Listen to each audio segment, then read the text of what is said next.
dear Blood Moon family, if someone asks you for a little alcohol or a bidi by the river or pond, what would you do? You might give them a sip or a bidi, but what if that same person takes you into the water and drowns you? Today I'm going to tell you a story of a boy whose name is Mohan.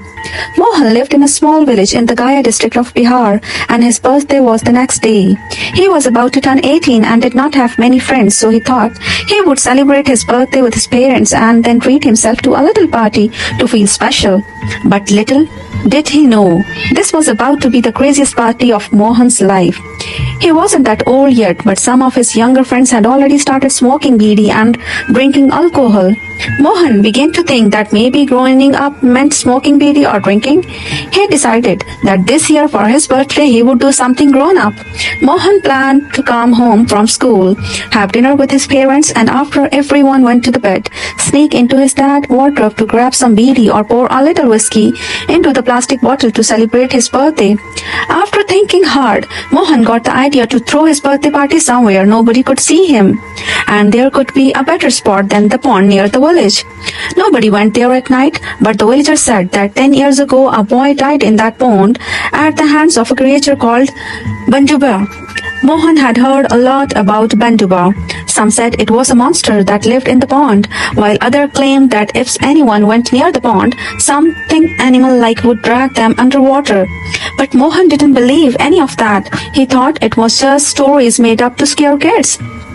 Finally, Mohan's birthday arrived and he was sneaking out at night to go to the pond, just like he had planned. The path was completely dark and eerily quiet. Mohan turned on the flashlight on his phone and made his way through the fields, where all he could hear were his footsteps and the chirping of crickets. Then he spotted the pond in front of him. There was nobody around for miles, and a heavy silence hung over the water. He felt a bit scared, but he swallowed his fear and sat down by the pond. He didn't want anyone to see him there, so he turned off the light on his phone. It was completely dark except for the moonlight spilling over the pond.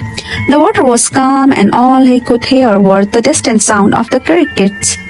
Mohan usually opened a plastic bottle and took his first sip of whiskey. That's when his stillness, the pond was broken. Mohan looked back but saw no one there. He thought it might just be a frog or a fish in the pond, so he shrugged it off. He pulled out of a bidi and a matchbox from his pocket, put the berry in his mouth. As soon as he struck the flame in the light, he noticed something nearby and moved the match flame to the side. But there was no one there. He thought it was just his mind playing tricks on him, so he took another swig of whiskey, closed his eyes, and tried to light a cigarette. Suddenly, he felt someone right in front of him. They breathed on his face. When Mohan opened his eyes, he saw two shining blue eyes staring back at him, and he freaked out. In his panic, he quickly moved back, and those blue eyes shifted a bit away from him. Shaken, Mohan got up in his torch and took a look around. Next to him sat a really strange creature, its whole body covered in slime. Its arms and legs were all twisted, with these huge long limbs and two giant tusks like an elephant.